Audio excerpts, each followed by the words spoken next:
ఏంది ఇది ఇల్లా లేకుంటే ఈ ఇల్లు ఇంటి నిండా ఏంది చిన్న పిల్లగాళ్ళన్నా మంచిగా ఉంచుకుంటారు ఇల్లు. మేము అట్నే ఆడుకుంటాం. మీరు చిన్నపిల్లలు ఆడుకొని వీడియో తీస్తుంది. హాయ్ ఫ్రెండ్స్ చెప్పకుండా వీడియో తీస్తుందిరా. ఏంది అసలు బిల్డింగ్ వేస్తారు చూడు అంతా ఇంటి నిండా పోసిండు దొరవారు అనే చిన్నపిల్లగాను అన్నయ్య.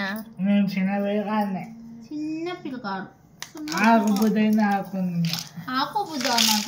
నాన్న చూస్తే తిడతాడు మరి. ఆకోబుద్ద ఆకోబుద్ధి అయిందా? నీ ఆకోబుద్ధి వేయడం కానీ ఇల్లు ఏంది అసలు? ఇటు పెట్టు. బిల్డింగ్ వేస్తున్నావు, అపార్ట్మెంట్ కడుతున్నావు. వద్దన్నంగా అది అల్ల ఇరకపోవడం ఈయన అందులో పెట్టాడు. కిరాయికి ఇస్తావా మనకంట? మాకు ఎంత రెంట్? ఒక ఫస్ట్ ఫ్లోర్ 10 లక్షలా? ఏసీ పెట్టిస్తున్నావా మాకేమన్నా? ఇల్లా లేకపోతే ఏంటిది? అండి బాయ్. మేము ఆడుకుంటున్నాం. ఆడుకోరు.